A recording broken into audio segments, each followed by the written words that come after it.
Voy a decir con gas o sin gas. Y yo no bueno, sin gas. Muy bien.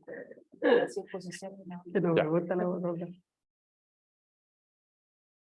Buenos días, no sé si hay gente afuera todavía por entrar, pero buenos días, también tenemos varios participantes online, así que en honor al tiempo y a la puntualidad, y a quienes están, ¿estamos conectados? ¿Producción? ¿Estamos? ¿Sí? Estamos conectados, perfecto. Bueno, buenos días, gracias por acompañarnos acá presencialmente y también en forma remota, en este nuevo conversatorio, seminario, charla, encuentro, panel, que hemos creado bajo el paraguas Volver al Progreso, la urgente necesidad de modernizar el Estado en este caso, ¿no es cierto? Ya la tercera reunión, charla que nos hemos juntado acá en el Auditorio de Libertad de Desarrollo, una en el marco de Chile necesita un Estado emprendedor como pregunta, y dos también, cuáles eran nuestros desafíos en materia social para efectos de volver a crecer en el mediano y largo plazo. Ejemplos de falta de ausencia de modernización del Estado hay varios, ¿no es cierto? Beneficios sociales como la pensión garantizada universal que el IPS tarda en pagar, funcionarios que se coordinan por WhatsApp para definir el futuro de un proyecto de inversión en Ñuñoa, por nombrar solo algunos. Sin embargo, este problema no es patrimonio del actual gobierno, lamentablemente se ha venido arrastrando ya por varias décadas. Durante muchos años hemos sabido que los hospitales públicos solo se usan una fracción del tiempo y de un importante número de pabellones construidos pero no habilitados. Falta personal, falta material, mientras tenemos más de 2 millones de personas esperando por una atención de salud oportuna. Y son diversas las irregularidades que nos hemos ido enterando en los últimos años, en distintas áreas del Estado, como el manejo de recursos tanto en Carabineros como en las Fuerzas Armadas. Las razones que explican estos lamentables ejemplos son variadas: ineficiencia, falta de capacidades, poca transparencia, primacía de la política sobre la técnica, por mencionar solo algunos. El problema es que a pesar de varios diagnósticos para abordar la modernización del Estado, nosotros hemos sido parte de distintos esfuerzos que hemos hecho también con otros centros de estudio para avanzar en esta agenda, poco y nada se ha avanzado. Y la Comisión Nacional de Evaluación y Productividad, sin duda que también ha generado una batería importante de estudios, pero que muchos de ellos han quedado también ahí guardados sin mayor apoyo político para ser implementados. Por la pandemia, salvo por la automatización de algunos servicios, no ha habido un avance relevante en materia de modernización del Estado en los últimos 2 gobiernos, me atrevería a decir bastantes más gobiernos atrás quizá. Pareciera ser que tampoco están los planes de la actual administración empujar esta agenda. Por el contrario, seguimos yendo a los notarios, si bien hay un consenso de que esa ley hay que modificarla, y Chile se ubica en el 5º lugar de Latinoamérica en el ranking de burocracia que recientemente Libertad de Desarrollo hizo junto con un conjunto de centros de estudios de Latinoamérica, y además, con sucesivos reajustes, leyes de reajustes a los salarios públicos, también se ha ido aumentando la brecha entre el sector privado y el sector público de los más altos remuneraciones, de los más altos ingresos, ¿no es cierto?, lo que también va alejando a los mejores profesionales desde del servicio público. Si el Estado no es capaz de entregar las herramientas para que las personas puedan desarrollar plenamente sus talentos y capacidades, falla en una de sus principales tareas. Anteriormente, en otros conversatorios, tuvimos al exministro de Hacienda, Ignacio Briones, que mostró que el Gini de mercado en Chile es muy similar al de Finlandia, Alemania o Japón, pero que después de aplicar impuestos y transferencias del Estado, a diferencia de esos países desarrollados, era incapaz de reducir las desigualdades. Si el Estado es incapaz de traducir lo que recauda en buenos servicios públicos, los más vulnerables tienen menos chances de salir de esa condición.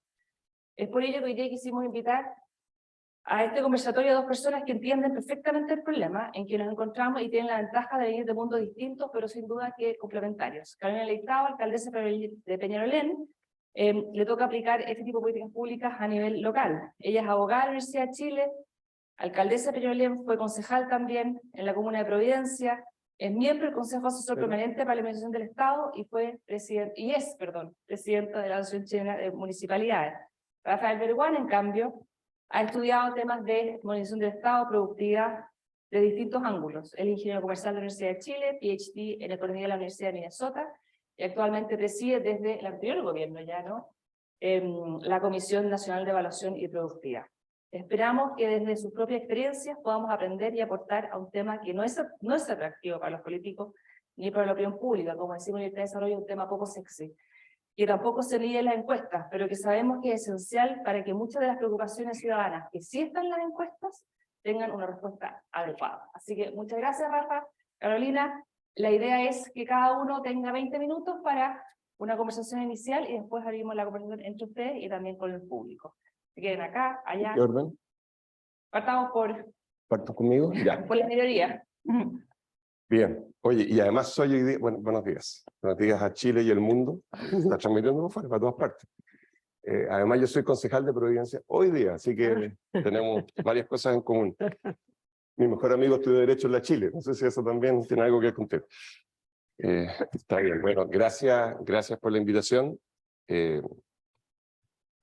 Y la oportunidad de poder compartir con ustedes. Tenemos bastante rato, en el sentido de que tenemos 15, 20 minutos para poder hacer una presentación. No vamos a usar PowerPoint, estamos coordinados. La idea es reflexionar desde dos lugares, no tan distintos en realidad, porque tenemos, yo creo, al final preocupaciones que son bastante comunes, se repiten, sobre esto que probablemente lo conversábamos con Rolf recién. Voy a poner aquí el cronómetro. Es el desafío más grande si uno tuviera que encontrar así como una bala de plata. No es una bala de plata, esta cuestión es, ¿no es cierto?, miles y miles de cosas, pero es el más grande que tiene Chile. Tampoco somos tan especiales en esto, probablemente es el tipo de desafío más grande que enfrentan los países cuando ya llevan un nivel de ingreso medio. Yo no me imagino yendo a Haití a esta altura del partido, y por supuesto que el Estado funcione bien es absolutamente fundamental por mil razones, pero lo primero que uno quiere es que llegue algo de inversión, que ojalá... Bueno, acá cuando uno ya llega al nivel de ingreso medio que tiene Chile, si el Estado no da el ancho, simplemente, no voy a hacer una predicción por premio Nobel, pero probablemente esa famosa trampa del ingreso medio se transforma en una verdad. Es casi tautológico, digamos, decir que si el Estado no da el ancho y llegaste al ingreso medio, donde el Estado se va a hacer cada vez más importante, no sé, a mí al menos me cuesta imaginar que uno tenga la posibilidad de empezar a cerrar la brecha que le queda con el mundo avanzado con alguna probabilidad de éxito razonablemente alta. Así que este probablemente es el tema, como gran tema más importante que enfrenta Chile hoy día y el que va a enfrentar también en los próximos años, no cabe ninguna duda. Así que bueno, instituciones como esta hacen un aporte enorme en esa dirección. Entonces, en estos 15 o 20 minutos yo lo que quiero hacer es un breve recorrido planteando algunas reflexiones sobre este tema para motivar la conversación que viene después.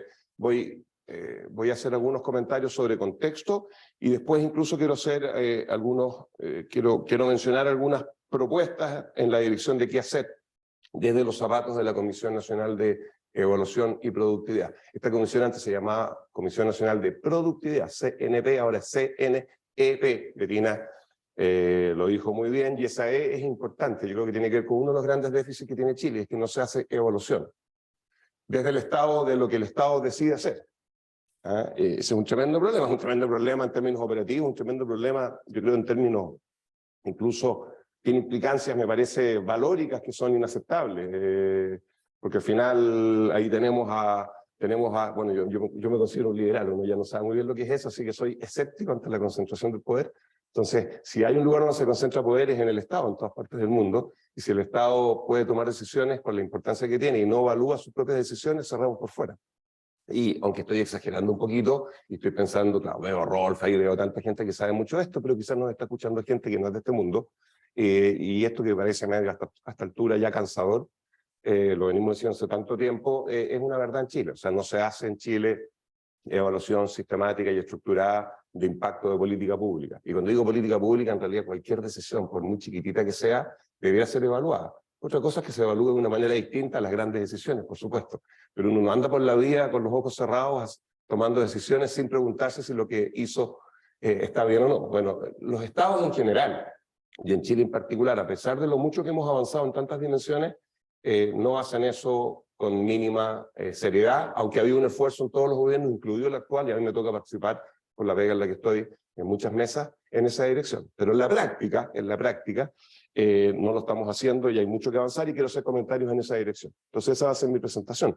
Entonces déjeme, para ordenarme, déjeme partir entonces, como digo, con el contexto, pensando sobre todo en gente que nos está escuchando y que no es de este mundo. Son tres las patas de la mesa que uno podría llamar prosperidad. Está el mercado, está la sociedad civil y está el Estado. Bueno, lo vivía y las tres, si una de esas tres patas funciona muy mal, probablemente la mesa se va a venir al piso. Y quiero insistir, mercado, ¿no es cierto? Uno quiere que el mercado sea competitivo, eso es lo primero que vemos en los cursos de economía, esa es la manera que tenemos los economistas de tratar de forzar un comportamiento sano que al final sea pro ciudadanos, pro personas, que sea virtuoso. Sociedad civil, sin participación de la sociedad civil esta cuestión no tiene mucho sentido, menos no en las democracias occidentales, liberales, en el mundo moderno que nosotros hemos tenido la suerte que nos ha tocado vivir, y luego Estado. Y esto hoy día tiene que ver con el Estado, entonces yo me voy a concentrar en ese tema. Y el primer punto que quiero hacer es que, contrario a lo que alguna gente puede intuir, lo dije en la introducción hace un minuto atrás, en la medida que uno va creciendo como país y va cerrando la brecha con el desarrollo, el rol del Estado, quiero provocar, creo yo, va creciendo. Voy a hacer un comentario factual. Pueden estar de acuerdo o no. Rosy Rodolfo me hacía un comentario en términos de cómo él imaginaba inmediatamente hacer un cambio aquí que sea virtuoso, que va en una dirección un poquito distinta, que es lo natural, preguntarse, esta institución lo ha hecho muchas veces, ¿dónde cortamos? Digamos, porque hay muchas cosas que se están haciendo que no hay que hacer, y liberamos recursos para otras cosas que sí hay que hacer.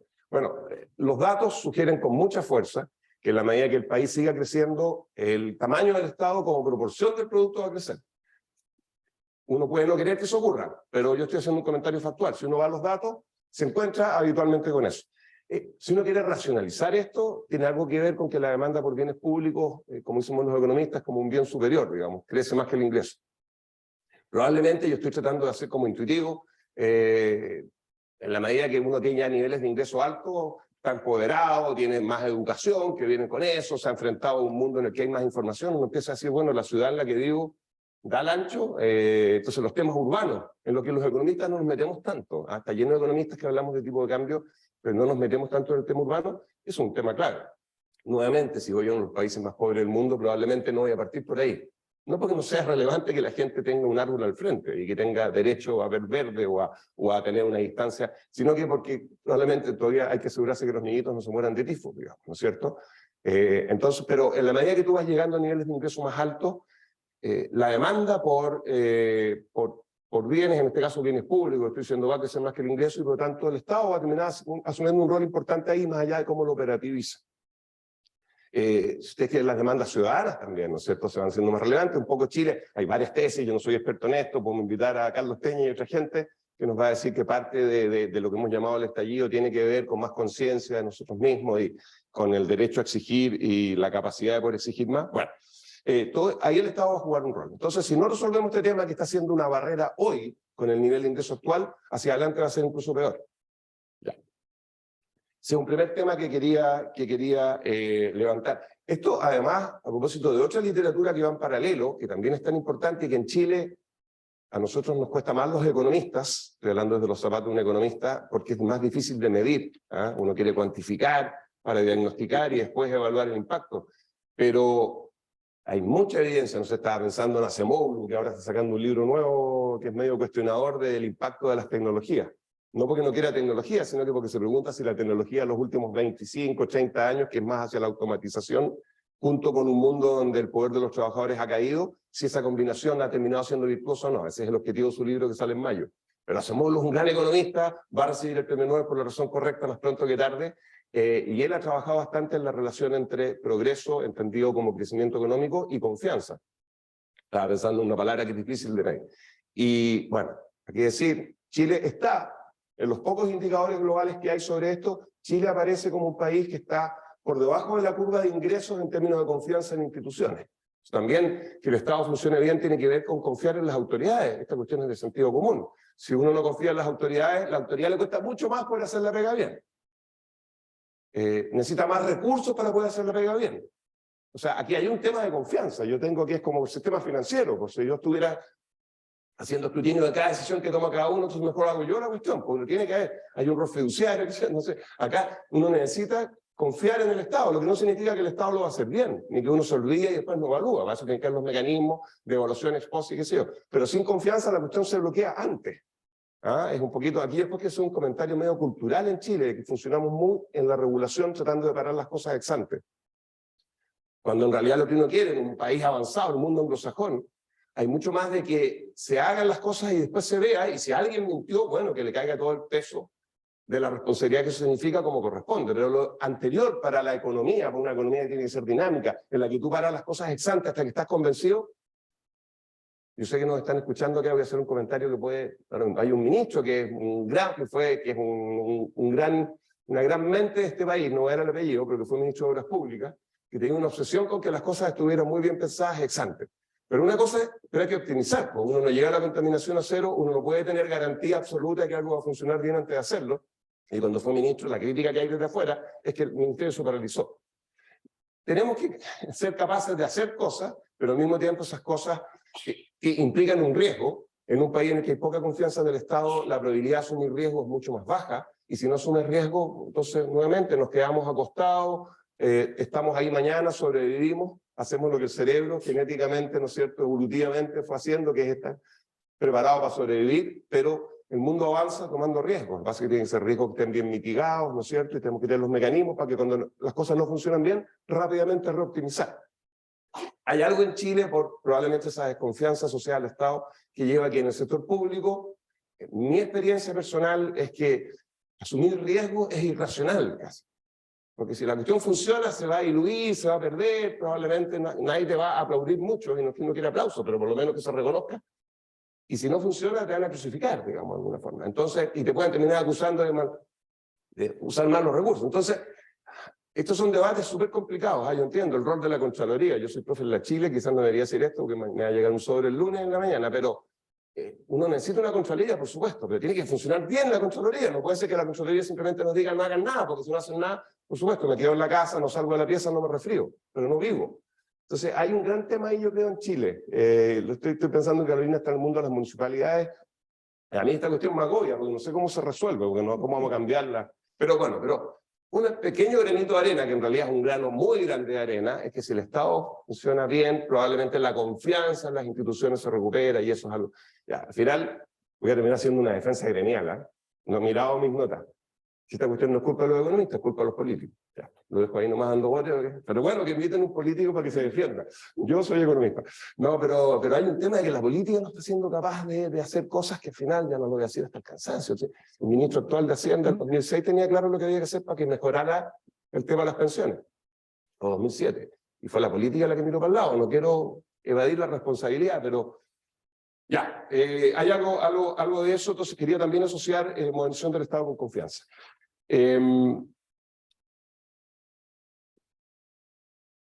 O sea, es difícil que...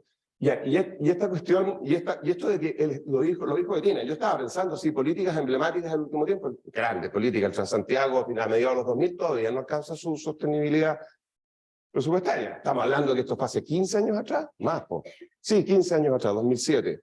La reforma educacional, que recordemos, o sea, asumamos la responsabilidad, estoy pensando en grandes cuestiones, estuvo enfocada por diseño al comienzo en gratuidad universal, no que universal para muchos, universal, como dice el diccionario, universitario. Ni siquiera la técnica estaba metida.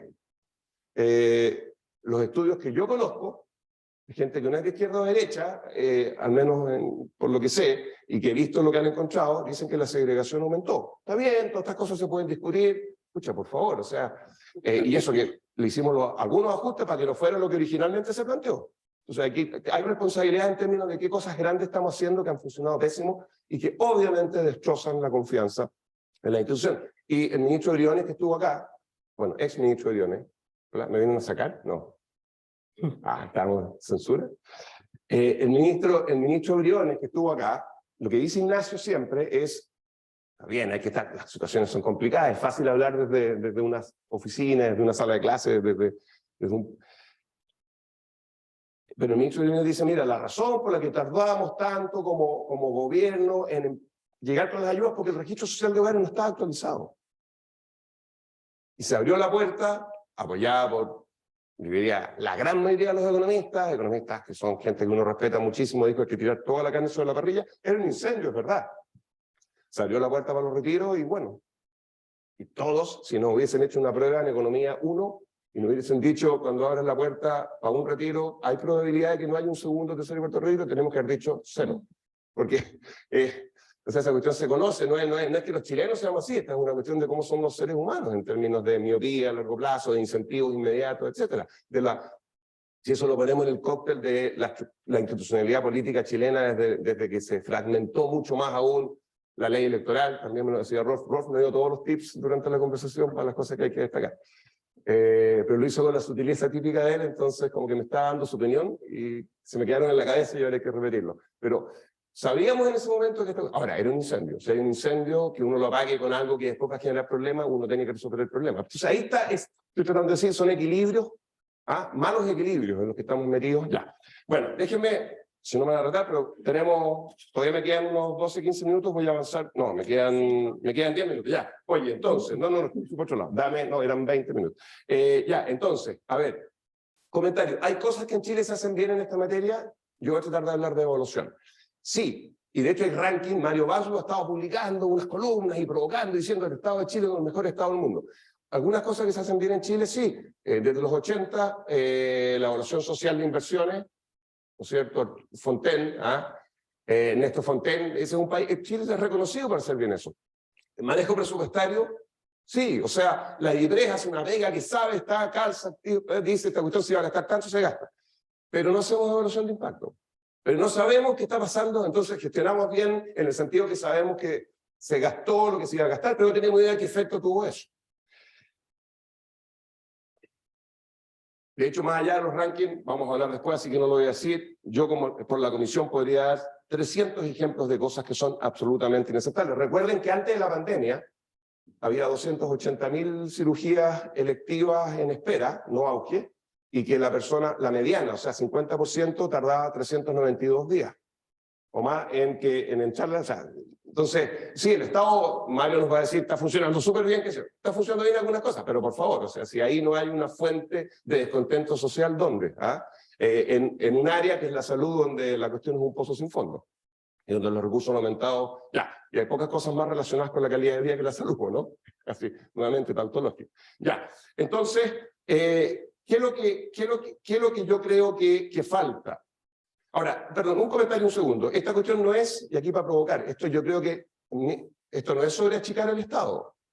Tampoco es sobre agrandar el Estado, es sobre evaluar dónde el Estado tiene que crecer y dónde tiene que achicarse. Si eso es algo que parece medio de sentido común, pero sí quiero hacer una cosa para provocar. Yo creo que en muchos ejemplos que están funcionando pésimamente, mal, y que tienen mucho que ver con calidad de vida y sobre todo tienen impacto social, nos falta plata. Por ejemplo, yo he conversado... a ver, por ejemplo, nos falta plata en el CENSE y el diagnóstico está desde que la Comisión Larrañaga del 2011, eso lo he conversado con mucha gente. En el CENSE no falta plata y sin embargo el diagnóstico está del 2011 y la cuestión sigue igual. Nosotros hicimos un estudio en la Comisión, está todo en nuestra página web y con vergüenza de reconocer que nuestras recomendaciones fueron las mismas que había hecho la Comisión Larrañaga 8 años antes. Ya, ahí tenemos un ejemplo de algo que... entonces plata nos falta. Puedo dar varios otros ejemplos más. Corfo, a propósito de investigación y desarrollo, que está plano, bueno, Corfo es la institución individual que más recursos recibe en Chile. Como institución, no el Ministerio de Economía, sino que Corfo como institución, la que más plata recibe. ¿Ya? Entonces, no digo que tengamos la plata para todo, hay que ver lo que pasa con el Senado, pero yo quiero provocar diciendo que hay muchos ejemplos donde hay cosas muy importantes que están funcionando muy mal, que sabemos que están funcionando muy mal hace mucho rato y que tienen además la plata para resolverlo. Ya, eso para que nos dé un poquito de vergüenza. Entonces, ¿qué creo yo que falta? A ver, yo quiero, mira, hay 3 grandes cosas. Está el tema de tener un sistema de evaluación que funcione bien. Se está avanzando en eso. Esa es una cosa. Hay que aproximarse a la regulación de una manera distinta. Lo voy a llamar regulación moderna. Hay temas de interoperabilidad, de transparencia que dan certeza jurídica. Hay problemas, como decía, en la manera como se fiscaliza. Voy a ver un par de ejemplos después. Pero hay un tercer gran tema. Está el tema de evaluación, está el tema de cómo regulamos, porque evaluación es que veamos qué pasó con lo que hicimos. No se hace, no de manera explícita y estructurada. Está de cómo regulamos, ahí hay un gran tema, voy a hacer un par de ejemplos en 2 segundos más. Y hay un tercer gran tema en el que no se está haciendo nada, que es el tema laboral. Estoy pensando en el Estado. Entonces, hay 2 áreas en las que tenemos mucha conciencia, en las que yo creo que cada vez más la presión es a que se va a avanzar harto, que es en la parte de evaluación y en la parte de modernizar las regulaciones en muchos ámbitos, pero hay un tercer gran tema, que es laboral, en el que no se está haciendo nada y que no sé cómo se hace eso, ¿ya? En el Estado. Entonces, yo quiero decir, la Comisión Nacional de Evaluación y Productividad, que ha hecho 22 estudios hasta la fecha, ha hecho cerca de 430 recomendaciones, de las cuales, 430, un poquito más, de las cuales algo así como 60% no requieren cambio legal para implementarse. A propósito de lo que decía Verina. O sea, también, nuevamente, la voluntad política. Estoy dando números como para recordarlos, porque no, y magnitud, para que sepamos el orden de las cosas. Un montón de recomendaciones en el ámbito de la gestión de los servicios públicos, de las mejoras regulatorias que yo decía hace un rato atrás. Hay un gran tema, está mirando datos, a propósito de la cosa municipal. Ustedes saben que estas empresas en un día, qué sé yo. De todas las empresas que reciben la autorización de impuestos internos para operar, las grandes empresas, 95% de ellas antes de un año tienen el permiso municipal para operar. El permiso sanitario, ¿no es cierto? La autorización sanitaria del municipal, ¿no es cierto? Va a terminar operando. Tú me corriges después, por favor. Entonces, el 95% de las grandes empresas, SEI le dice, usted existe, tiene un RUT y va a estar formal, y están operando antes de un año 95%. De las pequeñas empresas, no las medianas, las pequeñas, es 8%. El estudio que hicimos nosotros en la Comisión Nacional de Productividad, después de un año. Entonces, ahí también hay una pequeña luz sobre informalidad. Porque yo me imagino que están funcionando, que hacen cosas, pero son informales. Si son informales, bla, bla, bla, bla. Eso es para otro seminario, pero por favor, es muy difícil funcionar a propósito de algunas decisiones que se están tomando también que pueden ayudar a aumentar la informalidad. Entonces, déjenme hacer 2 comentarios más, porque estoy tratando de motivar lo que después espero sea la conversación. Va a ser difícil la pega para la Argentina, porque son muchas cosas, pero, a ver, me quiero concentrar porque al final, algo que yo creo que se puede hacer, porque no hay tanto conflicto de intereses cruzados, porque puede tener impacto en el corto plazo, porque igual estamos viendo una coyuntura de crecimiento económico, pero al mismo tiempo tiene impacto a largo plazo porque es estructural, moderniza el Estado. Porque es como cuando alguien le dice que mejorar la educación, el 2040 quizás la cuestión va a estar bien. Bueno, acá yo voy a dar un ejemplo, que es bien obvio, y que ya como que yo veo que en el mundo de la política nos genera rechazo, aunque sí hay cuestionamiento de cómo llevarlo a la práctica, que es el tema de los permisos, el tema de cómo la regulación se relaciona con la inversión. Que hay un temazo, porque todo el tema medioambiental, tenemos aquí 30% de la reserva de cobre a pocos kilómetros de Santiago, ya no es el problema de los desiertos y las lagartijas y la protección de ríos que son importantes, pero en un mundo donde casi no había gente, acá está todo acá al lado. Entonces, ¿cómo vamos a seguir haciendo esas cosas? Tremendo tema. Ya, pero en la aplicación de permisos, no me gusta decir permisología porque tiene una connotación negativa y no es la idea. Tú tienes que proteger bienes jurídicos, ¿no es cierto? Tienes la mirada pública, tienes que regular, pero el punto es, bueno, ¿cómo podemos avanzar en esa dimensión? Y ahí, nosotros en todos los estudios, hemos tenido estudios específicos sobre regulación de grandes inversiones y de pequeñas inversiones. Pero en cada uno de los sectores que hemos estudiado, construcción, estamos viendo telecomunicaciones, ahora minería, se repite esto, el tema de cómo el inversionista desde el mundo privado puede llevar a la práctica algo que cumpla con los objetivos regulatorios, pero al mismo tiempo converse con un mundo dinámico en el cual las cosas tienen que funcionar con razonable celeridad. Y ahí hay un montón que avanzar, porque si tú haces cambios que son en algunas dimensiones bien puntuales, vas a adelantar la inversión responde con bastante rapidez, se cae rápido, pero también aumenta rápido. Y una vez que llega, vienen lotes, ¿no? En inglés uno dice slumping.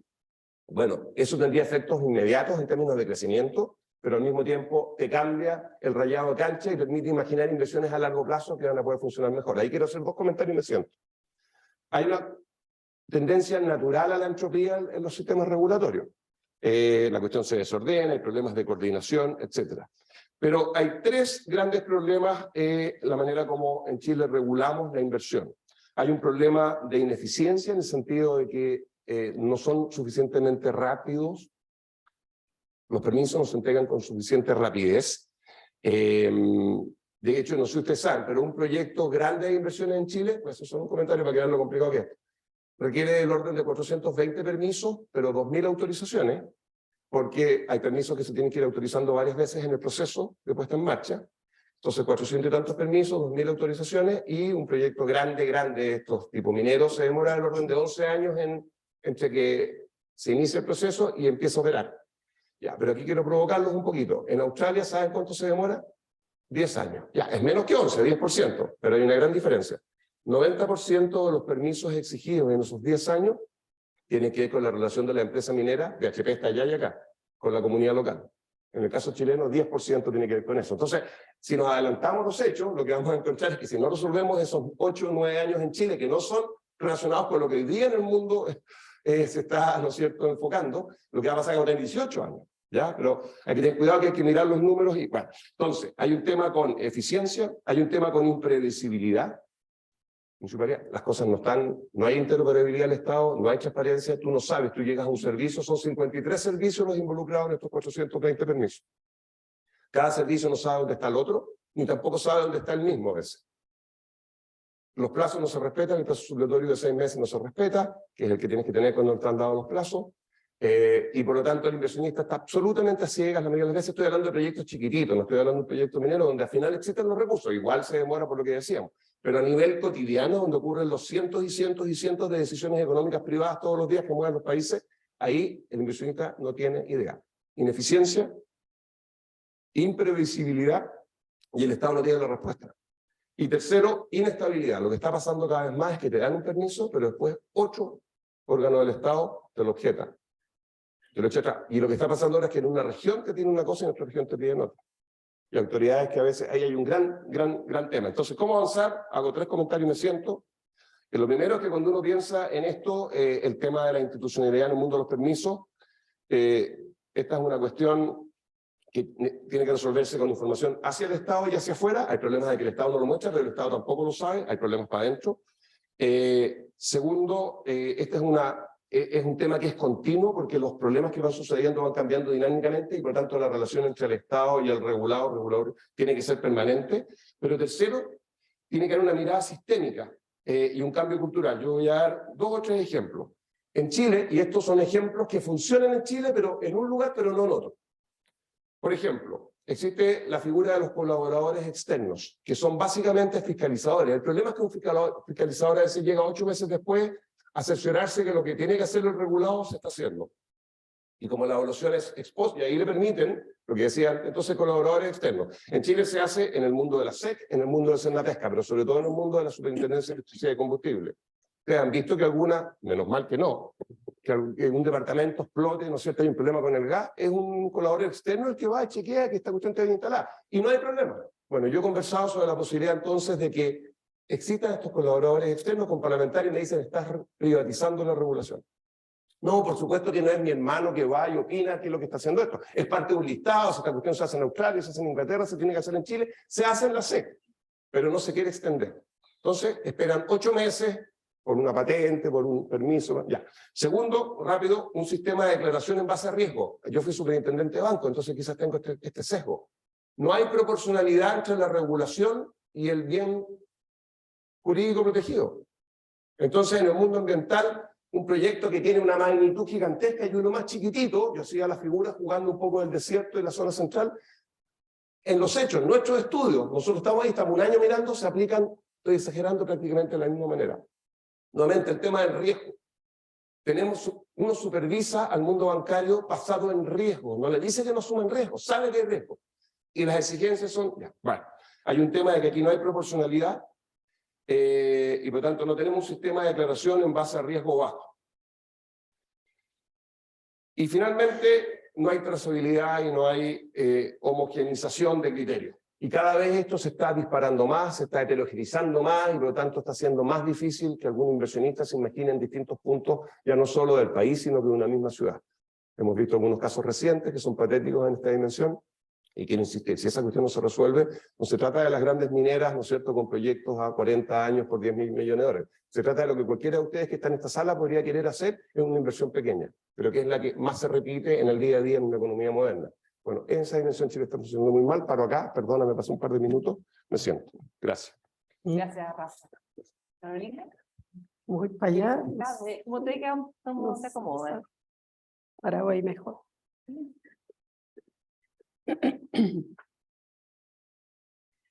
Hola, buenos días. Muchas gracias por la invitación a esta conversación. Siempre difícil de abordar, porque son como muchos temas, muchas cosas. Yo quería quizás referirme un poquito más al desafío en el tema de la modernización y el tema del mundo local. Y para eso es muy importante, bueno, nosotros como asociación, aquí yo tengo dos sombreros, el de presidenta de la Asociación Chilena de Municipalidades, pero también alcaldesa de Peñalolén, un municipio que creo que ha dado bastantes señales y muestras de que la modernización y la innovación es posible en el mundo local, a pesar y sin tener como barrera el tema de los ingresos. Y yo creo que eso también muestra un poco cómo es posible avanzar. Y creo que depende de muchas cosas. Y nosotros como Asociación Chilena de Municipalidades hoy día participamos de la Comisión de Modernización del Estado que ha instalado el Ministerio de Hacienda, que participa representando a la asociación el alcalde Claudio Castro de Renca, quien también ha dado bastantes muestras a un municipio de ingresos bajos, donde también ha mostrado que desde la innovación, desde el trabajo colaborativo, etcétera, se puede avanzar en mejor gestión municipal, rompiendo obviamente muchas barreras y brechas que están instaladas estructuralmente, ya desde el ámbito local. Ahora, yo creo que en esta participación y cuáles son los desafíos son muchos. Entonces, yo creo que lo primero es cómo hacemos para ponernos objetivos específicos, estratégicos, porque si uno mira como los diagnósticos, uno se deprime. Cuando uno mira el diagnóstico, siempre la posibilidad, digamos, de deprimirse es infinita, porque son muchos los desafíos, muchas cosas, pero también, en una mirada más positiva, también hay políticas que se han impulsado y que van en la línea de avanzar, ¿ya? Y en ese sentido, no sé, todo el área de transformación digital que se ha instalado desde el gobierno, desde los gobiernos, digamos, y que tiene una meta de transformación digital, bueno, es un objetivo en sí mismo que nos permite avanzar en una línea dentro de lo que es la modernización del Estado. Ahora, yo creo que lo primero para hablar de modernización quizás es ir un poquito más atrás y tiene que ver con el modelo de desarrollo que tenemos como país. Y yo creo que ya se ha instalado en la discusión, pero yo creo que no todavía ha faltado probablemente la audacia política, creo yo, y la voluntad política de desarrollarlo, y esto tiene que ver con, obviamente, la correlación de fuerzas y muchas cosas que ocurren entre el Parlamento, los gobiernos y los líderes en general, pero creo que lo primero es mirar nuestro modelo de desarrollo como un país tan centralizado y quizá empezar a pensar de que nuestra principal tarea para modernizarnos es visibilizar la descentralización a través de los gobiernos regionales y locales de una manera real. Porque hoy día hay luces, hay cosas que se hacen, hay ideas, hay proyectos. Lo de los gobiernos regionales es un gran ejemplo. Hubo voluntad política para crearlos, para todos, pero que no tienen casi ninguna atribución real y concreta respecto de lo que uno entendería que debieran ser los gobiernos regionales como articuladores de una región para temas de seguridad, de conectividad, de transporte. O sea, finalmente tienen muy pocos brazos. Por suerte, como son electos políticamente, tienen la autoridad política, y a nosotros, tanto los gobernadores regionales como los alcaldes, nos pasa que muchas veces no necesitamos que la ley nos dé algunas atribuciones para tomárnoslas, porque la ciudadanía nos las pide igual, y tenemos que hacernos cargo de ellas. Un ejemplo más que concreto, el tema de la seguridad. Los municipios tenemos un rol bastante acotado en el tema de seguridad, pero si nosotros no lideramos en nuestras comunas las políticas, los programas, las tareas en temas de seguridad, no pasa nada. Y eso tiene que ver porque el Estado central no es capaz de desarrollar al nivel micro, digamos, y a nivel local, territorial, políticas totalmente eficientes que impacten directamente en los ciudadanos, porque no tiene la capacidad, porque ningún programa, ningún ministerio, nadie podría, ni aunque existan las seremías y otras cosas, va a poder lograr llegar al territorio como lo hacen los municipios o como lo hacen los gobiernos regionales, digamos, en esa instancia. Por lo tanto, el primer desafío es que nosotros tenemos que empezar a mirar para poder hablar de modernización. Creo que tenemos que instalar nuestro modelo de desarrollo desde el ámbito de la descentralización como una necesidad. Y en ese sentido fortalecer los gobiernos regionales y locales para efectos de poder lograr de verdad cambios concretos. Esto tiene muchos desafíos, por supuesto, con todas las debilidades y fortalezas que el sistema tiene, pero claramente tenemos que hacerlo. Una segunda reflexión que creo que también es previa a todo esto es que aquí es muy importante cuando uno habla de modernización, como habla de cualquier cosa que quiere que sea priorizada políticamente, es que es la importancia del liderazgo y la voluntad y decisión política para relevar la innovación, los cambios, la modernización como parte de la gestión. O sea, si no hay liderazgo político que lleve adelante esos desafíos, no va a pasar nada. Y esto pasa en todos los ámbitos. Tiene que haber un liderazgo político que quiera impulsar, estas cosas no están disociadas. No, esto no es un tema de los economistas, como dices tú, efectivamente, esto depende de la política, depende del poder, depende del poder de decisión, depende de las prioridades, depende de los presupuestos. Entonces yo creo que lo primero, y como esto no está disociado, es que hay que generar sensibilización en el mundo político para poder lograr y desarrollar iniciativas que tengan real impacto en el ámbito de la modernización del Estado en general. Porque si no, no va a pasar mucho o no va a pasar nada. Eso es lo que yo al menos tengo, esa convicción. Yo en todas las cosas creo que lo primero que uno tiene que hacer es convencer a quien toma las decisiones políticas para poder impulsar los desafíos que uno quiere impulsar en distintos ámbitos. Y la modernización del Estado no es la excepción. Si no es prioridad de un presidente, de un parlamento, no va a pasar nada, no va a correr ni un cerco, digamos, porque en la práctica depende de la decisión política. Ahora, creo que también es importante señalar que la modernización del Estado tiene algunas, no sé si son contradicciones, pero no es contradicción, tiene como algunos alter ego, por decirlo así, como que la modernización del Estado se enfrenta con algunos conceptos, con algunas cosas que tenemos que tratar de visibilizar. Esto es como, no sé, quizás en el mundo empresarial, probablemente cuando se habla de la flexibilidad laboral, se enfrenta a la precarización del trabajo, ¿cierto? Es como lo típico, la discusión. Cuanto más flexible es el trabajo, cuanto más precario se hace el trabajo. Entonces uno dice, ¿dónde está el punto medio? ¿O dónde está el ideal? ¿Dónde está?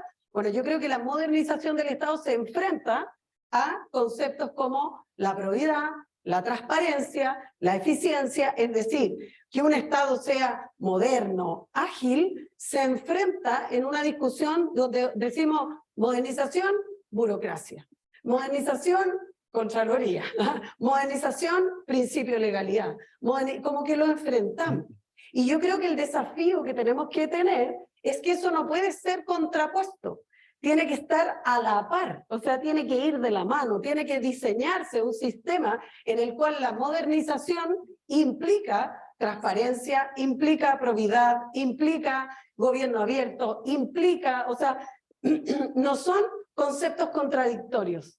Y yo creo que de repente, cuando hablamos y cuando ponemos, los políticos nos ponemos a discutir de estas cosas, yo vivo yendo al Parlamento a defender o a defender o no defender proyectos de ley de distinto tipo que inciden en el ámbito municipal, y hay mucho prejuicio. Es decir, oye, pero ¿cómo vamos a hacer que los municipios hagan esto? Porque ahí se roba la plata. Entonces, no le vamos a dar más plata a los municipios porque ahí roban. Entonces, ¿cómo? Entonces, cuando uno parte de esa premisa, nunca vas a hacer nada. Porque en la práctica nunca vas a tener descentralización, nunca. Oye, si aquí todos sabemos, el que quiera robar donde esté va a robar, porque es una mala práctica, digamos, es humana, el delito se comete en todas partes.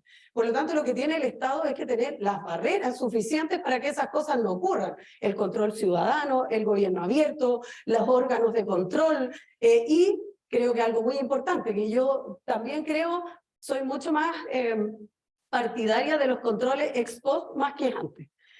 A mí me ha pasado muchas veces que me dicen, oye, pero ¿cómo lo hacemos para garantizar que esto no ocurra? Con penas de verdad que sean, que uno diga, mire, esto funciona así, y así tiene que funcionar, y el que no cumpla son las penas del infierno, creo yo, o sea, porque en la práctica, al que lo pillen haciendo lo que no tiene que hacer, que sean penas realmente ejemplarizadoras para que nadie se le ocurra hacerlo.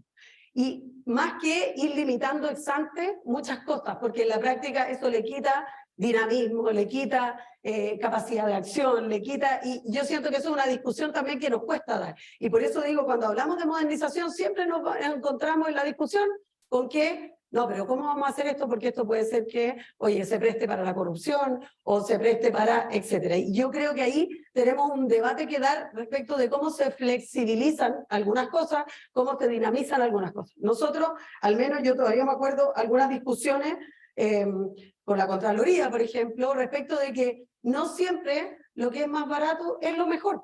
Entonces, cuando uno va y dice, oye, el municipio contrató el servicio más caro, sí, pero no siempre lo más caro, o sea, lo más barato, o sea, el que postuló a una licitación, el precio más barato significa que es lo más eficiente para el trabajo municipal.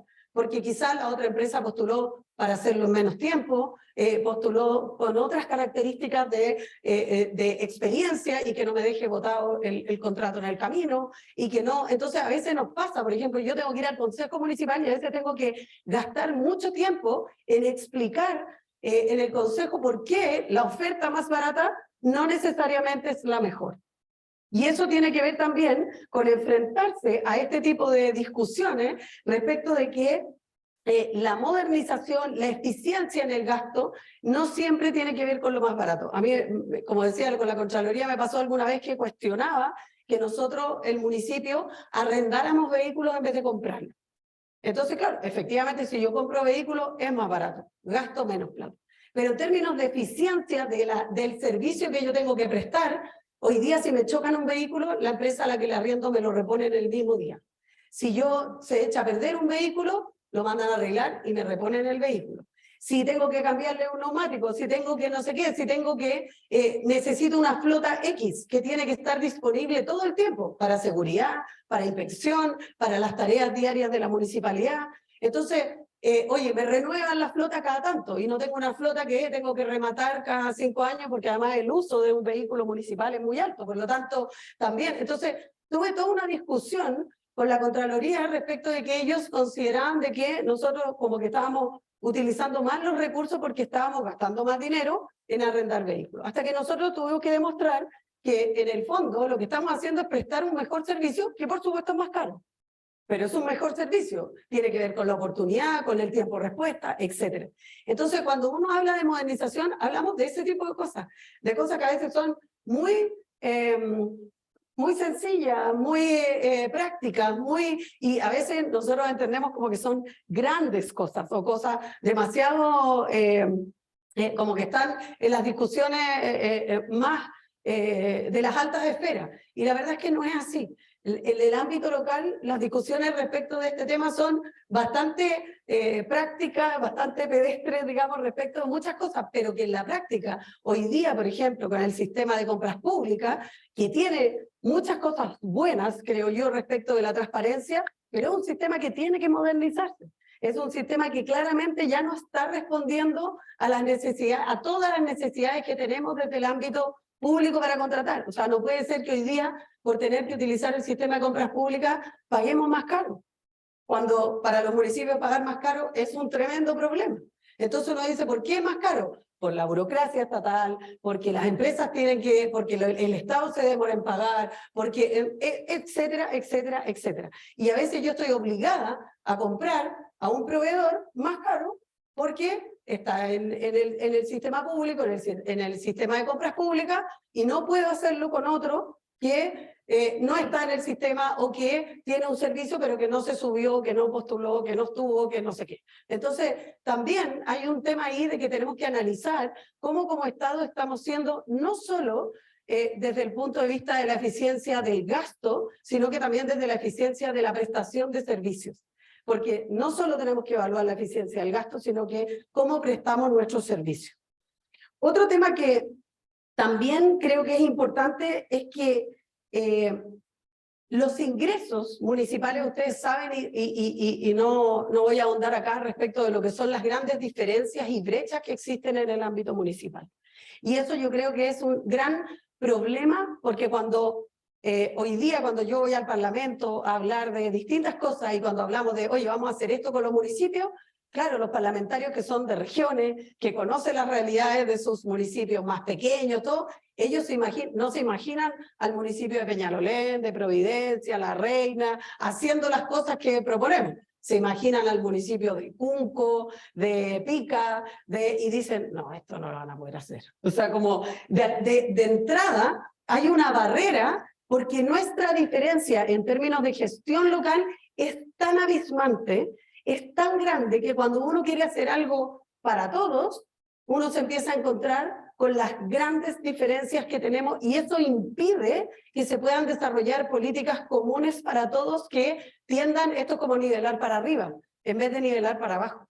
Eso es un trabajo que estamos haciendo hoy día con la Subdere, de tratar de cómo rompemos esas brechas. Oye, desde el ámbito del servicio profesional, nosotros hoy día firmamos un convenio con el gobierno para poder ayudar a los municipios más pequeños a presentar proyectos de inversión, porque no tienen los profesionales, porque no tienen un ingeniero, no tienen un arquitecto, no tienen un abogado que les revise los papeles para poder presentar un proyecto, un PMU, son 100 millones, son proyectos de este porte, pero hay municipios que no tienen la capacidad técnica de presentar y se quedan fuera de presentar un proyecto. Entonces, cuando hablamos de modernización, a veces como yo siento que estamos como en dos estadios distintos, es como estar mirando desde un cerro una ciudad que tiene totalmente diferentes colores, diferentes formas, y por lo tanto tenemos que también enfrentar este tema con una mirada que no es global. Yo siento que desde Santiago muchas veces y desde la mirada de la política se enfrenta desde el centro, desde donde estamos parados y nos cuesta mirar las otras realidades. Entonces también es importante no para dejar de hacer cosas, sino que para hacernos cargo de esas realidades y buscar la manera de ir rompiendo esa brecha y de ir generando que, oye, si queremos avanzar en una línea, no sé, a mí me decían los parlamentarios la otra vez, oye, ¿qué te parece si ponemos la obligación de que todos los municipios transmitan de manera digital sus consejos municipales? Yo digo, súper buena idea, pero te puedo asegurar que hay municipios que lo van a hacer por un celular. O sea, porque no tienen ninguna capacidad, oye, son los menos, pero si tú le pones la obligación al 100%, lo que yo les sugería era que pusieran la obligación para todos y que si algún municipio no lo podía implementar, lo justificara, como al revés, porque yo creo que la gran mayoría lo puede hacer. Pero por otro lado, por ejemplo, hay consejos municipales donde te puedo asegurar que no hay señal de celular, o sea, no, hay un tema de conectividad. Entonces uno dice, bueno, cuando uno pone una regla para todos, te vas encontrando con brecha. Bueno, más que no hacerse cargo, hagámonos cargo de esa brecha, más que poner como la limitación, oye, sí, tenemos que modernizarnos, tenemos que ser más transparentes, los municipios tenemos que generar posibilidades, digamos, estas son iniciativas de gobierno abierto. Peñalolén fue la primera comuna en digitalizar sus consejos municipales. Fue la primera comuna, y no era la comuna más rica de Chile. Peñalolén fue la primera comuna en digitalizar los permisos de circulación. Tampoco era la comuna, pero eso también, y este es otro elemento, tiene que ver con la capacidad de gestión. La modernización tiene que ver con la capacidad de gestión y tiene que ver con hacer buenas alianzas. Cuando nosotros hicimos el Consejo Digital, se hizo en la época de Claudio Rego, cuando era alcalde, con la Universidad Adolfo Ibáñez. Fue un proyecto estudiantil.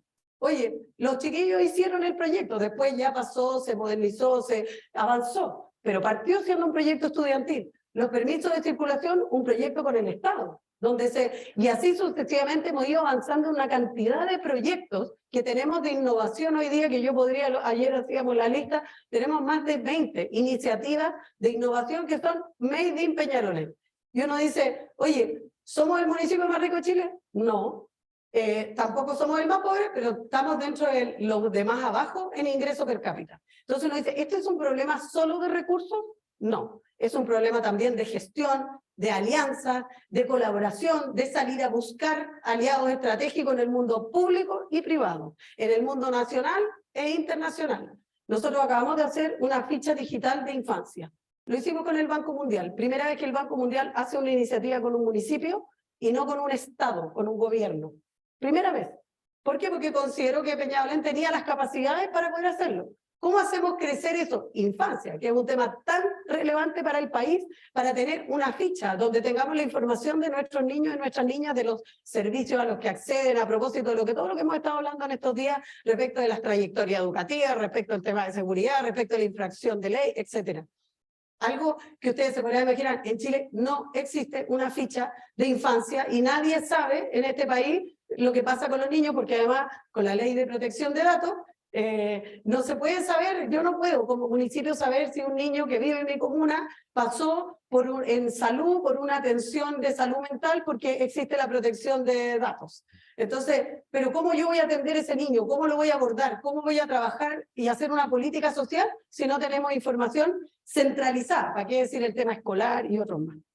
Y yo creo que lo último, no sé cómo está el tiempo, parece que ya me pasé, yo creo que lo más importante y lo último en esa línea es lo siguiente. Yo creo que la modernización no se puede entender solo como digitalización. Yo creo que ahí hay un error. Siempre entendemos que el municipio moderno, entonces nos enamoramos de las apps, los software, y salimos y mostramos a los alcaldes que inventan el mejor app, el mejor software, ¿para qué? Y yo siempre le digo a mi equipo, uno no se enamora de las instituciones y en este caso no se enamora de las apps, se enamora de los objetivos. Si yo no cumplo la tarea que tengo, que es prestar un mejor servicio a mis vecinos, generar mejores oportunidades para mis vecinos, da lo mismo la app que tenga, da lo mismo el software que tenga, si la cuestión no sirve para eso, no sirvió. Y cambiamos y hacemos otro.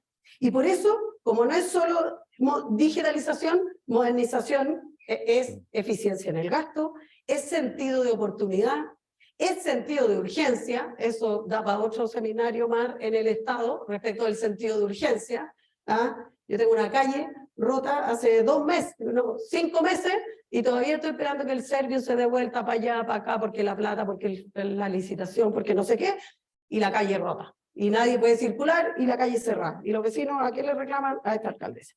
El sentido de medir impacto y generar evidencia. Yo creo que eso en el Estado falta mucho. Medir impacto y generar evidencia, y pasar del piloto a la política pública. Este es el Estado, Chile es el Estado de los pilotos. Aquí tenemos o sea, está lleno de pilotos y de iniciativas que se hacen aquí, acá, acá, y que todos los años hay que estarlas peleando en Hacienda, y pasemos a la política pública. Y nos cuesta tanto. Y por lo tanto, el desafío digital, porque también hay un desafío en la cobertura de redes, de todo, porque si queremos modernizar, digitalizar, etcétera, y por supuesto la alfabetización digital, que es otra brecha, que es el analfabetismo de hoy, es la alfabetización digital. Eso me pasa. Muchas gracias.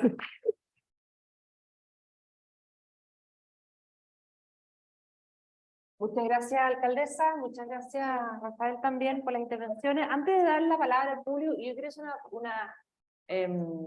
una pregunta a ambos. Porque la verdad que probablemente muchos que estamos acá compartimos mucho el diagnóstico que ustedes han planteado, la desazón muchas veces de poder hacer más cosas, ¿no es cierto? Nosotros en Libertad de Desarrollo siempre hemos compartido la mirada de la necesaria descentralización con el objetivo también como herramienta de modernización del Estado. Pero al final del día nos hemos dado vuelta en seminarios, en conferencias, etcétera, y pasa poco, hay menos información disponible. Por ejemplo, en materia de gestión del municipio, uno ve chispazos así, municipios que lo hacen muy bien. Acá el color político no importa, uno ve excelentes ejemplos de un sector, de otro sector, pésimos ejemplos de un sector y otro sector, grandes, chicos, pobres, urbanos, rurales, la verdad que es bien transversal. Entonces, ¿cómo romper esa inercia? Uno, generar instancias, información que generen un círculo virtuoso, ¿no es cierto?, compartir información. ¿Cómo se moviliza el mundo político para que efectivamente los informes que ustedes sacan en la Comisión de Evaluación y Productividad y otras instancias académicas pasen a ser políticas públicas? ¿Cómo se echa a andar esa máquina que hoy día, hace décadas, yo me atrevo a decir, está absolutamente trancada y no hay prioridad política? Entonces, tampoco uno esperaría que venga desde el Congreso o desde la moneda, independiente de que esté en la moneda, y no queremos esperar una gran crisis para que tengamos que reconstruir desde cero. Entonces, ¿qué hay que hacer? ¿Qué pueden hacer ustedes? ¿Qué podemos hacer nosotros como centro de estudio? ¿O cómo podemos movilizar a otros actores para que efectivamente esto empiece a avanzar?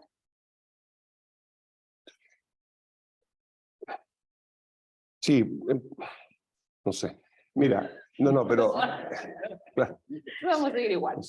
No, pero yo creo que hay que separar lo que son los grandes acuerdos de lo que pasa en el día a día.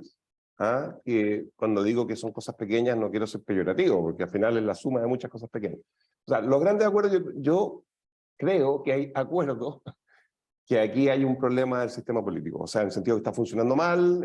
Yo voté apruebo en el primer plebiscito de la reforma constitucional, súper convencido, en mi opinión, porque lo que yo quería, cada uno tendrá una aspiración distinta, fundamentalmente era que hubiese un mejoramiento del sistema político. Yo no soy experto en el tema, pero tengo el privilegio de estar sentado con mucha gente que sabe. He escuchado gente de un lado y de otro, y yo sé que hay opiniones que a veces se pueden encontrar, pero me quedaba con la idea de que había que mejorar el sistema político chileno.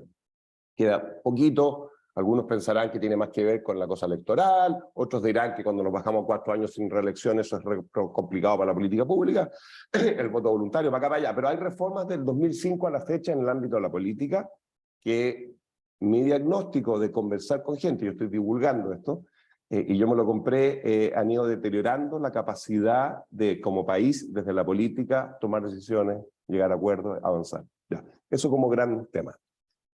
En lo más cotidiano, yo creo que nosotros tenemos que exigirle más, al final, dado que estamos hablando del Estado, yo creo que esto pasa por tratar de conectar más las decisiones del Estado con la ciudadanía en términos de generar mecanismos para que haya más accountability.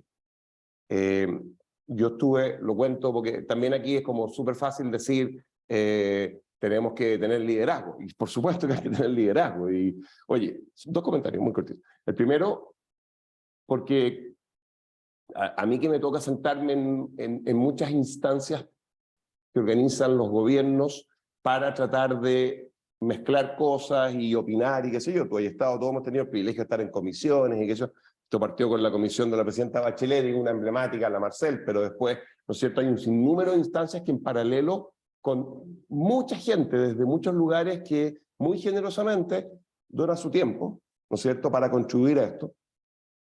Quiero decir que, por ejemplo, en este gobierno, en el cual ha habido una aproximación desde el relato original, ¿no es cierto?, que era mucho más crítico, bueno, no lo voy a decir a ustedes, la crítica a los 30 años, yo estoy sentado en 5 mesas en este momento, y uno va y más allá de si está de acuerdo con lo que se está haciendo, si cree que una determinada persona lo está haciendo bien o mal, la verdad es que el compromiso, el esfuerzo, la cantidad de horas que se le está dedicando desde el mundo de la economía, eso es economía, es hacienda, pero también ministerios sectoriales, a estas cosas que estamos conversando es gigantesca.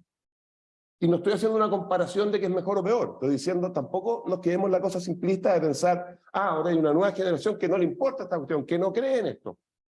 Yo tengo amigos que estuvieron en la convención, todos probablemente lo tenemos, y se vivió eso. Yo tengo gente que me decía, en la convención hay gente que me mira y me dice, no me hables de datos, no me hables de ilusión, porque nosotros queremos algo distinto. Esto no es sobre datos, esto no es sobre si la cuestión va a funcionar o no, esto no es sobre la mirada técnica.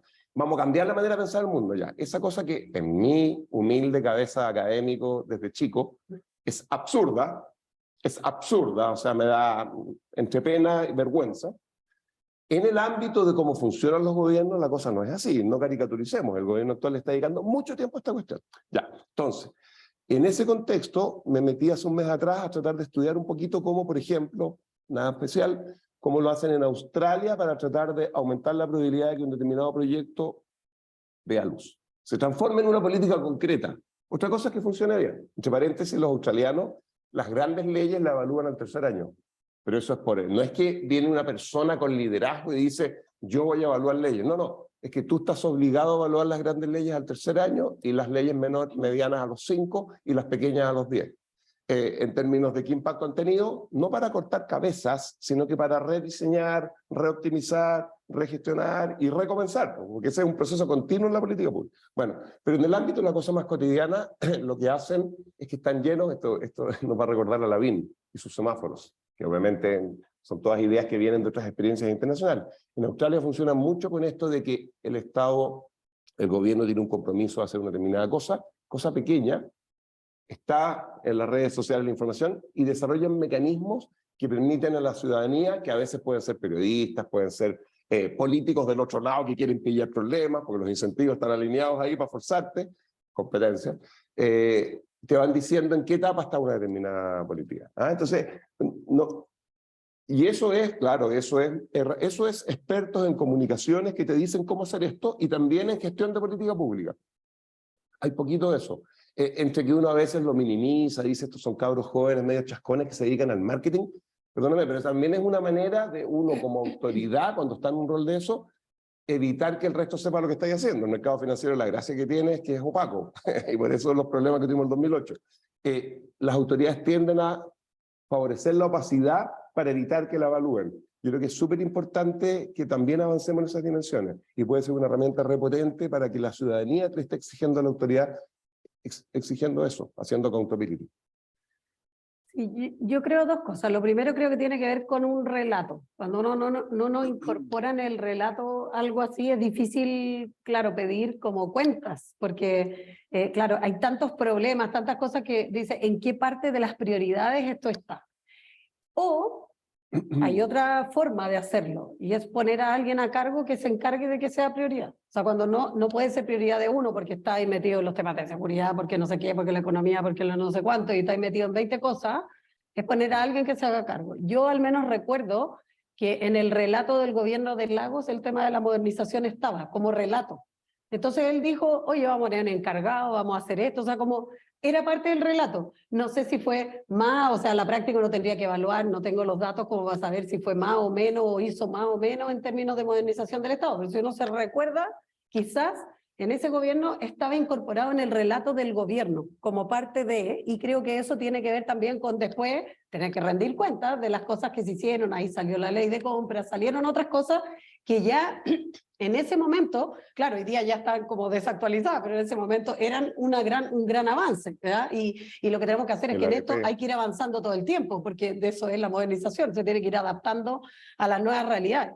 Pero hay una segunda cosa que yo creo que lo hace complejo. Esto, mira, es lo mismo que pasa en seguridad, que yo cuando me preguntan, oye, ¿cómo crees tú que esto se resuelve? O como si uno fuera, la Yolanda Sultana que tiene una bolita mágica. Pero en realidad no es bolita mágica, es la experiencia que uno tiene de tantos años en el barrio, en lo que escucha, lo que ve, es que lamentablemente esto no coincide con los tiempos políticos, o sea, no hay nada de esto que se logre en 4 años, y por lo tanto es súper difícil que un gobierno pueda mostrar algo, algo real, algo de verdad. Entonces, ¿qué es lo que ocurre? Que estas cosas siempre pasan como para la agenda de alguien que le gusta el tema, que catetea, que no sé qué, o un ministro que le puso empeño y que no sé qué, pero en la práctica son cosas que pasan los tiempos políticos. En seguridad pasa lo mismo. Las cosas que hay que hacer, algunas, los resultados no los va a ver ni este gobierno y probablemente a finales de un próximo gobierno, porque son cosas estructurales que hay que resolver. Entonces, cuando uno dice, cuando hablamos de temas de infancia, entonces hay cosas que sí pueden tener resultado hoy día, pero hay otras que no la van a tener. Y en política es súper difícil ser generoso y decir, mira, yo no te voy a exigir resultados en esta parte, porque yo sé que tú no lo vas a poder hacer. Nadie está dispuesto a hacer eso. La oposición del que sea le va a cobrar al gobierno que sea, oye, aquí no hay resultados, la cifra, la cuestión. Entonces, al final, hay un tema de tiempos políticos que es difícil de combinar. Y por eso yo creo que la fórmula está en que haya liderazgos que los impulsen y no los suelten. ¿Ya? O sea, como tiene que haber personas, ya sea desde el mundo parlamentario, desde el mundo, aquí las cosas funcionan cuando hay alguien que catetea y que lo pone, hasta que yo creo que la persistencia, probablemente los alcaldes estamos formados como en eso de ser catete, pues yo creo que por eso, como que sabemos que así es la única forma, como decimos nosotros, somos como estafeta altamente calificados, porque andamos persiguiendo los papeles, sacando, para que las cosas salgan, si no, no salen nomás. Entonces uno dice, bueno, ¿cómo hacerlo para que haya alguien y un liderazgo que persiga estos objetivos y que haga seguimiento también? Y creo que ahí quizás el crear algo que sea más permanente, que no dependa de un gobierno, por ejemplo, hoy día, bueno, están más de moda los observatorios, pero yo creo que esto es más de gestión, más que mirar, lo que tenemos que necesitar es gestión, pero como en la lógica de los observatorios, quizás un comité de gestión que sea permanente en el ámbito de modernización y que supere los gobiernos, con personas calificadas, con no sé qué, que duren más años que lo que dura un gobierno, no sé, que duren 6 años y no 4, o que no sé qué, o sea, quizás habría que instalar una gobernanza en temas de modernización que le dé impulso y que saque adelante las tareas que hay que sacar, y que priorice, porque puedo hacer un segundo comentario, porque yo estoy tratando de ser propositivo en una dimensión. Sabes tú que a propósito, porque claro, yo estoy en Evópolis, yo no estoy asociado al actual gobierno, pero yo presido la Comisión Nacional de Productividad, que es independiente, pero a mí me tuvo que ratificar el presidente Boric. Entonces, yo tengo un conflicto de interés con las autoridades actuales, pero también tengo mi visión del mundo. Pero quiero contar que igual hay algo, Bettina, yo sé que esto no es como para ser complaciente. Diga, al final uno insiste y de repente las cosas empiezan a pasar. Yo estaba diciendo recién que hoy día se está trabajando en un montón de agendas. No estoy hablando de la agenda, estoy pensándolo como Estado. ¿Sabes tú que la persona que hoy día está a cargo de empujar con más fuerza la evaluación de política pública dentro del Estado es Slaven Rasmussen? Slaven trabajaba en el CEP, estuvo con la Isabela Ninat, este público probablemente conoce a esta gente, sacaron el último libro que hizo el CEP, porque pasó harto rato, desde el principio de los 2000, lo que tú decías, que sí se hicieron esos libros emblemáticos sobre la modernización del Estado, y después siempre se habla de esto, pero como que hubo una especie de ventana en la que no se hizo mucho en términos intelectuales, sistematizado, y luego el CEP, como en 2017-18, juntó 20 y tantas personas distintas y las sentó a escribir el libro. Slaven es uno de los editores. Y él estuvo trabajando en el gobierno anterior en la IPRES en esta cuestión, y ahora él está a cargo del departamento ese. Y la gente que creó en las distintas unidades que creó Valente, como ministro de Economía, que hizo, ¿te acuerdas que todas eran en inglés? Open, ya ni me acuerdo cómo se llamaban, pero GPS. Te puedo dar 5 o 6 nombres de las personas a cargo de esas unidades que están trabajando hoy día en el Ministerio de Economía, con Nicolás Grau. O sea, también quiero decir que hay ciertos temas que son más técnicos, que no es que son todo o nada, la gente está siguiendo ahí, el tiempo está pasando, no quiero ser ingenuo, pero yo creo que de repente, pum, algunas de estas cuestiones cuajan. Entonces también el esfuerzo de seguir trabajando y convocar a que la gente trabaje de distintos lugares es súper importante. Si estamos todos peleando, esperando que llegue a nuestro propio lado, esta cuestión sí que no va a funcionar. Por eso lo que tú dices, la gobernanza Claro. es importante. Abro el espacio a preguntas del público, nos quedan un par de minutos, quizás una o dos preguntas. Ahí viene María Paz Troncoso, fue ex subdere. Hay una pregunta que me gusta hacer pero que no hago, que es, por ejemplo, lo mencioné en Peñalolén, ¿es gracias a la subdere o a pesar de la subdere? Pero no... Depende. Esa es una pregunta... Como decimos los abogados, depende. ¿Ah? Está bien. Vuelvo a presentarse y la pregunta. No, parece que no se escucha.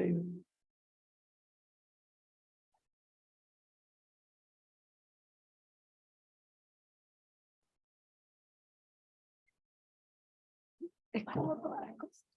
Sí, sí.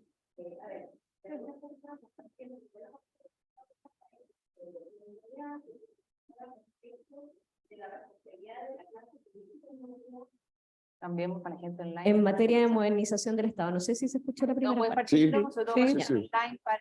Les decía que compartiendo lo expresado por Rafael en gran medida, me gustaría que profundizara precisamente respecto de la responsabilidad de la clase política en materia de modernización del Estado.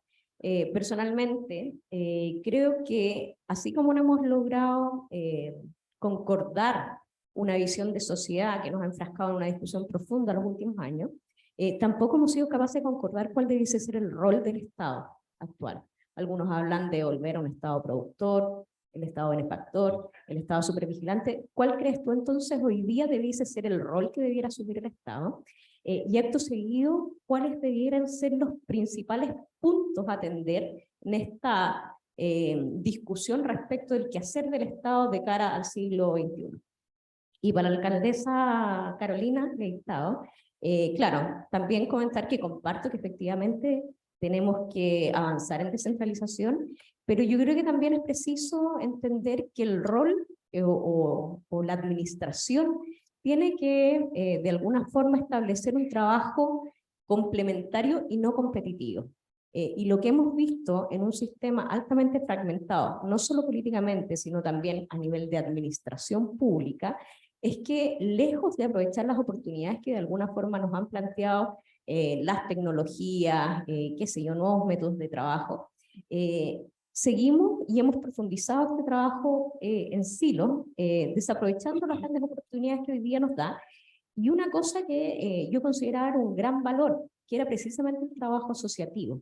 Entonces eso uno de pronto dice, tiene que ver con los liderazgos, tiene que ver con los plazos para ejercer. Yo concuerdo y lo comparto muy plenamente, que los tiempos políticos muchas veces no se condicen con los tiempos técnicos. Entonces, ¿cómo hacemos precisamente para fortalecer el quehacer técnico, entendiendo que un buen quehacer técnico naturalmente tiene que ser legitimado ante la opinión pública, ante la ciudadanía?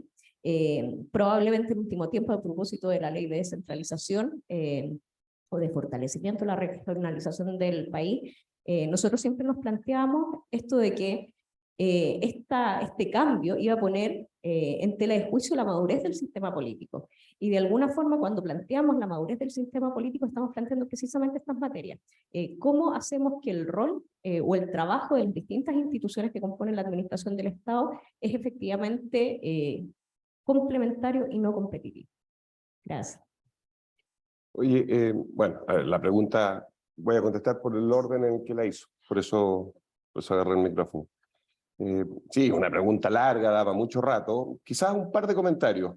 A mí no me preocupa que venga alguien acá, se siente, y por supuesto una persona que se haya ganado el derecho a estar sentada acá, en términos de que vaya a hablar de un tema en el que haya trabajado, que yo crea que está buscando contribuir al debate desde una perspectiva, ¿no es cierto?, proactiva, etcétera.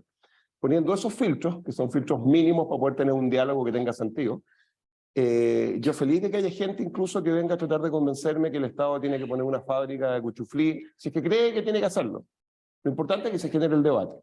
Yo no tengo a ver, a mí me parece que hay bastante, o sea, siendo que el rango de posibilidades es bastante amplio, yo creo que hay mucho acuerdo. Tú vas a la Universidad de Chicago y a la de Harvard, y en los departamentos que tienen que ver con política pública es muy probable que encuentres un marxista todavía hoy.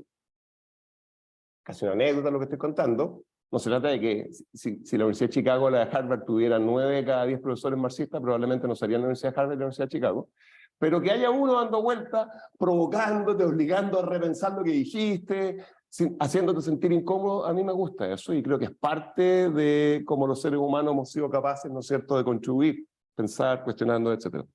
En términos del rol del Estado, yo tengo una mirada un poquito menos estructurada con respecto a eso. En general, pucha, el otro día estuve en una reunión con el Banco Mundial, tú conversas con la gente del BID y la gente del Fondo Monetario, las tres organizaciones. Hablas con... yo hablo con gente que piensa bien distinto y al final la aproximación en Francia, en Argentina y en Chile con respecto al rol del Estado es más o menos similar desde la perspectiva más bien intelectual. No creo que haya ahí un peligro de que la cosa se mueva, no creo que sea dicotómica, ¿te fijas? Y creo que sí, efectivamente, si alguien considera que el Estado tiene que poner una empresa, el peso de la prueba está en ese alguien, porque la evidencia es apabulladora en contra de eso. ¿Ah? Y, ¿tú quieres decir algo, Rolf, complementar eso? Perdón. Porque es apabulladora, en mi opinión. Y creo que te puedo encontrar gente que piensa muy distinto a mí, que viene de profesiones muy distintas, que va a estar de acuerdo conmigo. Pero no pretendo que por ley. Entonces, menos a esta altura del partido, menos a esta altura del debate mundial, etcétera, porque también las cosas van cambiando. Yo pienso ahora que perdóname, fue mucho, pero pienso que muchas de las regulaciones que hay en Chile son fruto de un contexto, yo hablaba del incendio. En los 80, la regulación bancaria es hija de la crisis de la deuda del 82-83 y del tremendo trauma que eso generó.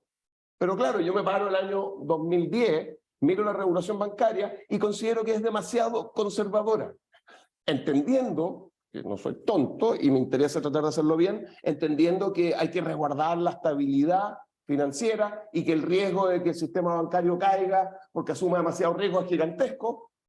También creo que el 82-83 es distinto al 2010 y el 2010 tengo derecho a preguntarme si esa regulación, que nos salvaría de una nueva crisis como era el 82, no estará castigando demasiado la innovación y la posibilidad de que exista más heterogeneidad, estoy provocando, en el mundo de la banca.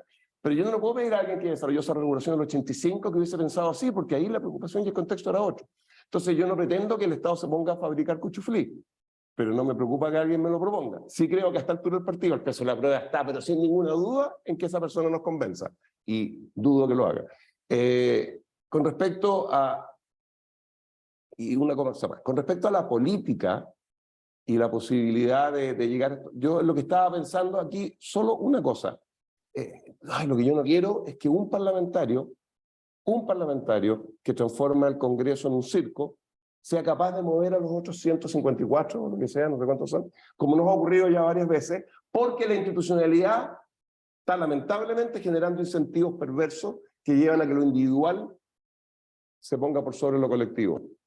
No pretendo que dentro del Congreso haya pura gente virtuosa que se inmole ante los objetivos públicos. No, son seres humanos que entiendo que corresponden a un interés personal, pero necesito que se vuelvan a alinear en torno a proyectos más colectivos. Y eso, perdona, tú dedícate, tú dime esto, porque tú eres la abogada, yo soy un humilde economista que no sabe nada de esto. Pero eso pasa por empoderar los partidos políticos.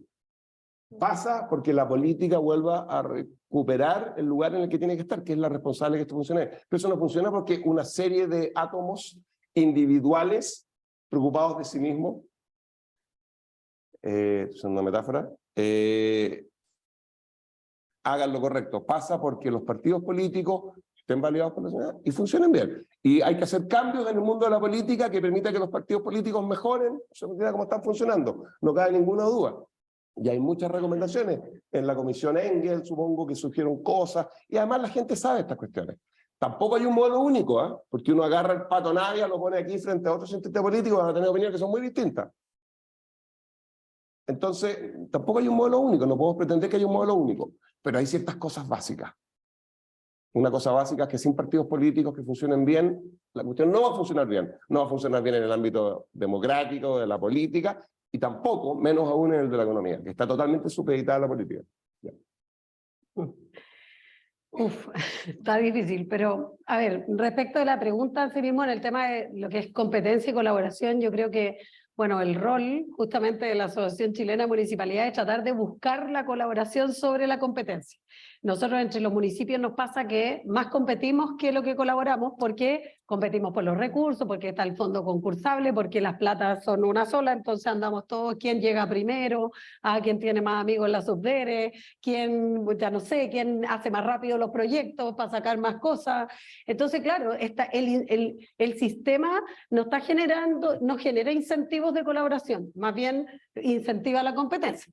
Por lo tanto, lo que nosotros tenemos que tratar de hacer también es generar un sistema que incentive la colaboración, que incentive la asociatividad, ya desde el punto de vista de querer desarrollar acciones, de querer, yo siempre digo que, bueno, hoy día estamos llenos de asociaciones de municipios, pero esas asociaciones se han formado justamente por los vacíos que han generado las otras formas de organizarse, o porque, claro, en el caso de la Asociación Chilena, una asociación tan grande, tiene 321 municipios de los 345 que no logra probablemente dedicarse tan específicamente a temas de repente, no sé, pues está la Asociación de Municipios Rurales, está la Asociación de Municipios Turísticos, y así hay como 70 asociaciones distintas, están las regionales. Entonces, yo creo que está bien que exista asociatividad en relación a temas más puntuales, más locales, etcétera, pero que no deje de existir esta mirada global, digamos, del sistema. Y yo creo que en ese sentido también políticamente, yo creo que hay que avanzar en el tema de los gobiernos regionales. Yo creo que, bueno, los parlamentarios, yo supongo que los senadores era lo que más temor le tenían a los gobernadores regionales, para que hablemos de verdad. Y yo creo que eso tiene que ver con mirar la política de una manera bastante estrecha, creo yo, y con poco horizonte, porque el gobierno regional podría ser un real articulador de coaliciones. O sea, en muchos ámbitos. O sea, yo pienso, por ejemplo, el tema de seguridad. Es muy difícil que primero la seguridad no tiene mirada municipal. O sea, en Santiago, si las cosas pasan en Arrieta, en la vereda de allá o en la vereda de acá, es Peñalolén o es La Reina. Pero no es que yo vaya allá y decir, me voy a poner a este lado, que los gallos se vayan a la vereda al frente y bajen los índices en Peñalolén y les suban a Palacio. Es un absurdo, lo mismo para el otro lado en la Florida, sino que lo que tenemos que hacer es colaborarnos entre nosotros para que no haya y para que esas bandas no circulen ni por Peñalolén, ni por la Florida, y que nuestras cámaras se integren y que nuestros funcionarios municipales de seguridad se articulen. O sea, pero ¿quién logra eso? ¿Cómo se logra? Si no existe una institucionalidad que lo provoque, salvo que un gobierno regional nos convocara a todos y nos dijera, mire, oye, el sistema de cámaras lo vamos a integrar, vamos a hacer una no sé qué, oye, si ustedes se juntan, no sé, pues el gobierno regional les va a poner 5 vehículos a cada uno, oye, si ustedes trabajan, o sea, estoy inventando, pero me refiero que a veces los incentivos están mal puestos. Entonces, quizás políticamente tenemos que avanzar. Claro, la gente le tiene miedo porque el gobernador regional puede ser un monstruo, o puede ser, claro, y si es malo o mala, no sé, pero puede ser. Pero yo creo que aquí falta audacia también. O sea, yo creo que de repente nos falta audacia en política, y también falta liderazgo. Yo creo que la principal crisis, cuando tú hablas del Parlamento, de todo, tiene que ver con liderazgo, tiene que ver con, por supuesto, los partidos. Los partidos han perdido todo el liderazgo que tenían y que tuvieron en su tiempo, y lo perdieron, todos sabemos por qué también. O sea, la falta de confianza, la corrupción, o sea, no es gratis, no es que la gente se le ocurrió desencantarse de los partidos. No, hay una razón específica y hay que hacerse cargo de ello. Ahora, ¿por qué digo que falta liderazgo? Porque finalmente aquí se ha instalado, y es como raro porque son como los signos de los tiempos. Entonces uno dice, oye, nosotros que somos políticos tenemos que hacer lo que la ciudadanía nos mandata y tenemos que saber escuchar y interpretar lo que a los ciudadanos les duele, les preocupa, y todo para transformarlo en ideas, proyectos, iniciativas que se hagan cargo de sus necesidades. Y yo creo que eso se ha confundido hoy día con seguir a la ciudadanía para donde la ciudadanía quiere llevarte. Entonces, si yo tengo un vecino que me dice, oiga, que usted tiene que hacer tal cosa, yo tengo que ser capaz de explicarle y decirle, mire, el bien común, no, o sea, mi vecino me dice, no, es que yo me quiero enrejar. Oye, obvio, todos se quieren enrejar, pero quizá hay un lugar donde, no sé, pues hay una plaza, hay una no sé qué, entonces yo tengo que explicarle y decir, mire, en vez de enrejarse, lo que vamos a hacer, vamos a poner una cámara, y yo tengo que convencerlo de que no es quizás la mejor solución, pero no porque el vecino vamos a hacer una encuesta y decir, todos se quieren enrejar, los vamos a enrejar a todos, porque quizás no es la mejor solución. Entonces de repente falta el liderazgo de las autoridades de querer proponer y de repente también de enfrentarse a la pifia. Yo creo que hoy día lo que más le falta a la política es estar dispuesto a que te pifien. Porque nadie quiere que lo pifien. No estoy hablando de las funas, no estoy hablando, creo que no, eso no. Pero me refiero que alguien de repente, cuando uno hace algo que no es popular, que alguien te diga, oye, no, yo siento que, mira, hay un libro que habla perdona, 2 segundos, pero hay un libro que se llama La sonrisa de Mandela, y que habla de cuando, o sea, cuenta la historia obviamente de Mandela, pero cuenta la historia de cuando él volvió de la cárcel y pasa a ser... y a gobernar en el fondo, y hay una parte donde está todo el pueblo, digamos, y toda toda la masa popular diciéndole, bueno, ya que llegaste al poder, ahora es tu oportunidad para cobrar venganza en el fondo. Y él va y le dice, no, yo no llegué acá para esto. Yo llegué para gobernar y para que este país viva en paz. Y eso significa hacer, y la masa lo termina aplaudiendo. Y era una masa enardecida, una masa, estamos hablando de miles de personas, no estoy hablando. Entonces era como la capacidad que tenemos nosotros de convencer, de repente de hacer cosas que no son tan populares, pero que en la práctica son necesarias y que uno está convencido, y si está convencido, como dices tú, hay que explicarlo y hay que decirlo, oye, esto no se debe hacer. No, y atreverse a decirlo, yo creo que hoy día esa audacia en política falta, y falta porque estamos muy tentados por lo que dice el Twitter, por lo que me dice no sé quién, porque eso me va a quitar protagonismo, porque pucha me van a pifiar, porque no sé qué, y yo siento que eso nos hace mal, nos hace daño a la política, a la credibilidad, a la confianza y finalmente también a la transparencia, porque también la gente empieza como, ¿y a quién depende este? ¿Por quién estará trabajando? ¿Y a quién le está respondiendo? ¿Y quién lo está orejeando? ¿Y quién le está influyendo en sus decisiones? Entonces creo que también ahí, cuando hablamos de colaboración, cuando hablamos de asociatividad, cuando hablamos de estas cosas, tiene que ver con confianza, tiene que ver con eso, y por eso hay que cambiar un poquito el switch, creo yo, de las decisiones y atreverse y ser más audaz. Eso. Muchas gracias, alcaldesa. Ya pasado el tiempo, vamos a tener que cerrar acá, quizás después de algunos minutos en el café todavía que queda afuera para seguir conversando, pero muchas gracias, alcaldesa, muchas gracias. Muchas gracias por la invitación. Es un tema que, como vemos, va a seguir acompañándonos y esperamos que cada una de las instancias pueda empujarlo y también nosotros como Libertad de Desarrollo. Así que gracias a ustedes y gracias a los que nos acompañaron y también online. Gracias por la invitación.